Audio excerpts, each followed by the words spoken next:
Katika hotuba yake, Sheikh wa mkoa wa Singida Isa Nasoro amesema kuwa kuchafuka kwa hali ya sasa ya dunia inatokana na matendo mabaya ya binadamu ikiwemo dhulma. Hali ya sasa ilivyo ya dunia imechafuka kutokana na mienendo ya wanadamu kuwa ni mibaya. Hatutaki kuishi katika mifumo ambayo Mwenyezi Mungu aliyetuwekea. Tumeishi katika mifumo ambayo inayopelekea dunia kuwa imechafuka. Dhulma imekithiri. Swala la dhulma Allah amelizuia, Allah amelikataza. Sisi ndiyo kimekuwa kivazi chetu. Kwa wafanyabiashara, kudhulumiana kumekuwa ndio dira, ndio maisha. Hakuna mwenye hofu hata moja katika kutekeleza dhulma. Dhulma hii tunadhulumiana pasi na kumhofu Allah subhanahu wa ta'ala kupitia vyeo tulivyopewa na Mwenyezi Mungu. Wenye vyeo wanafanya dhulma, kuwadhulumu wanyonge kupitia daraja zao pasi na kumhofu Allah subhanahu wa ta'ala.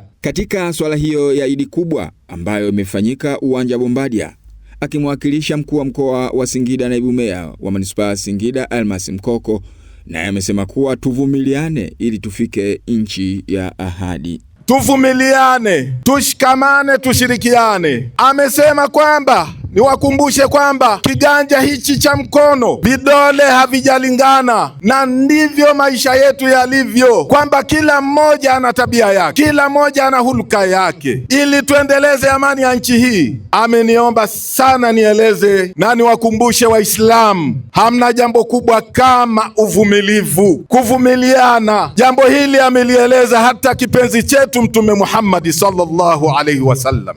Kwa upande wa waumini, nao wamechangia na kuongelea baadhi ya yale ambayo wamesema viongozi wa dini pamoja na serikali, ambayo ni yapi? Katika swala la maadili imekuwa ni changamoto sana, kwa sababu mitandao ya kijamii imekuwa ni changamoto kwa vijana. Na wasi wa dada wenzangu, mama zetu, kaka zetu, wawe tu na maadili mema. Kaka kujifanya wanawake yanaumiza sana. Wametukumbusha wajibu wetu kuitumia vyema mitandao ya kijamii. Maana shehe wetu wa mkuu wa mkoa ametuambia mara nyingi sisi vijana huwa tunaharibikiwa sana kwenye mitandao ya kijamii. Na si vijana wenzangu, kama vijana tuweze kutumia mitandao ya kijamii vizuri katika maadili yaliyo bora. Maadili yanavyoenda katika nchi yetu ya Tanzania kwa sasa hivi, maadili yamemomonyoka. Vijana hasa tunavunja maadili, tunaenda kinyume na namna ambavyo Mwenyezi Mungu ametuamrisha. Idi al-Adha ama Idi kubwa maarufu kama Idi ya kuchinja ni nguzo ya 5 katika dini ya Kiislamu baada ya nguzo ya kufunga mwezi mtukufu wa Ramadhani. Amini Nyaungo, TVE Singida.